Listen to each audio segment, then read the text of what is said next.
kembali.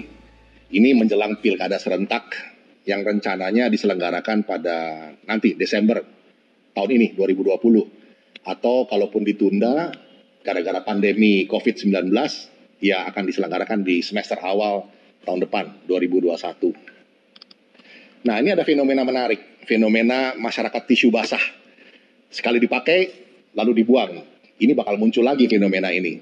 Ini semacam siklus, katakanlah siklus 5 tahunan. Di mata para petualang politik, rakyat yang lugu hanyalah dipandang sebagai komoditas 5 tahunan. Seperti layaknya tisu basah. Habis dipakai untuk melancarkan jalan menuju kekuasaan, ya tinggal dibuang. Sampai jumpa di pemilihan berikutnya. Ini jenis politik yang anyir dengan bau uang atau mamon yang disebar untuk menyabot suara Tuhan. Itu pun kalau kita percaya bahwa Vox Populi, Vox Dei, suara rakyat, suara Tuhan. Atau sebelumnya mereka sibuk lewat kampanye corong, kampanye yang berisi sekedar orasi kosong dengan bumbu janji-janji bohong. Lantaran niat awalnya memang hanya untuk mengapitalisasi yang namanya kepolosan publik. Rakyat memang sengaja dibuat lugu atau dungu agar senantiasa bisa dicocok hidungnya dengan umpan ala kadarnya. Berapa? 50.000? 100.000 per suara? Lantaran tidak pernah ada pendidikan politik yang kritis dan partisipasi yang cerdas dalam transparansi manajemen politik. Peri kehidupan sosial demokrasi kita memang masih belum matang juga. Sudah berkali-kali pemilu diselenggarakan, entah itu pilpres, pileg, pilkada, juga termasuk pilkades. Praktek politik uang terbukti masih marak dilakukan. Lihat saja, sudah berapa banyak skandal di KPU yang terbongkar. Itu kasus yang terbongkar. Itu ibarat pucuk gunung es. Sejumput ujung yang berjibun timbunan kasus sejenis di bawahnya, di bawah permukaannya, yang masih belum terkuak kebusukannya. Di samping itu, ada juga kasus yang sudah diangkat ke permukaan, tiba-tiba jadi diam, membisu, membeku, seperti masuk angin atau masuk ke freezer, peti es. Kerakyatan yang dipimpin oleh hikmat kebijaksanaan dalam permusyawaratan atau perwakilan dan keadilan sosial bagi seluruh rakyat Indonesia, kedua sila yang oleh Bung Karno dirangkum menjadi sosiodemokrasi, itu mengandaikan bahwa sosiodemokrasi itu mengandaikan satu politik yang cerdas. Artinya hikmat, bijaksana.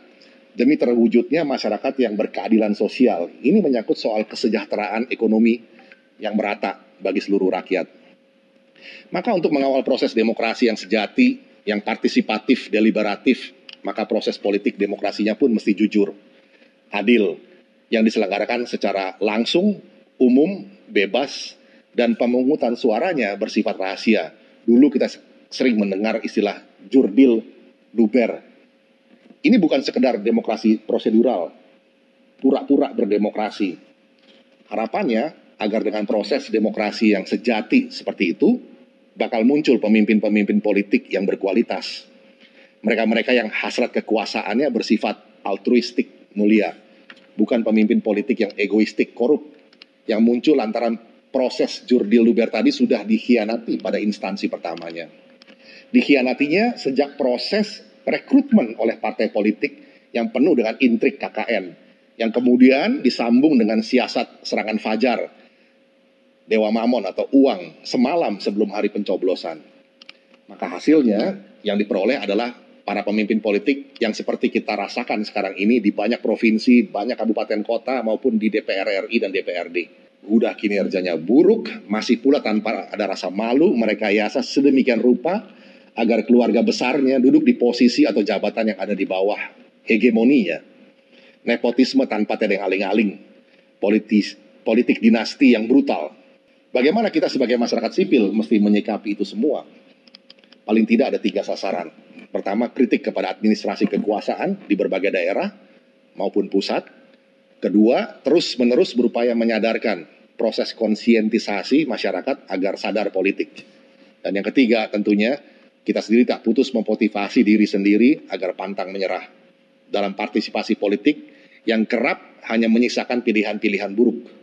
Untuk kritik kepada kekuasaan di berbagai daerah dan upaya pendidikan politik masyarakat luas bisa dilakukan lewat ruang publik yang tersedia. media massa, media sosial, itu menjadi wahana yang bisa kita daya gunakan. Banjiri ruang-ruang publik dengan narasi politik yang bermutu. Lawan setiap hoaks yang narasinya membodohi atau membohongi publik. Kita tidak bisa tinggal diam. Ini proses yang terus-menerus, berkepanjangan, dan memang tidak akan pernah berhenti. Selama hayat masih dikandung badan, maka hasrat yang baik maupun yang buruk akan tetap berdenyut. Bahkan sampai pada saat pemilihan berlangsung, kita bakal kerap dihadapkan pada pilihan-pilihan yang buruk. Terhadap itu, kita pun tidak bisa cuek. Karena dalam kondisi seperti itu, tugas kita tinggal mencegah yang terburuk untuk berkuasa. Ya memang pilihannya adalah minus malum. Kondisi memilih yang lebih sedikit buruknya di antara pilihan lain yang jauh lebih buruk. Apa boleh buat?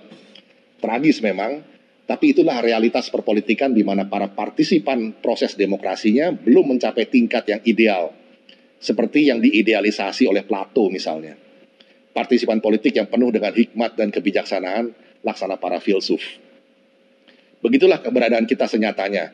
Yang penting dalam keterlemparan ke dunia yang seperti itu, kita tidak berhenti, kita terus melangkah. Tidak menyerah kepada faktisitas. Determinasi sikap hidup sebagai zoon politikon ada pada diri kita masing-masing.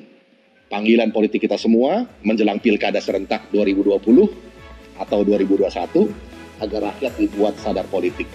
Sehingga mereka dan suara mereka bukan cuma jadi seperti tisu basah yang sekali dipakai lalu dibuang.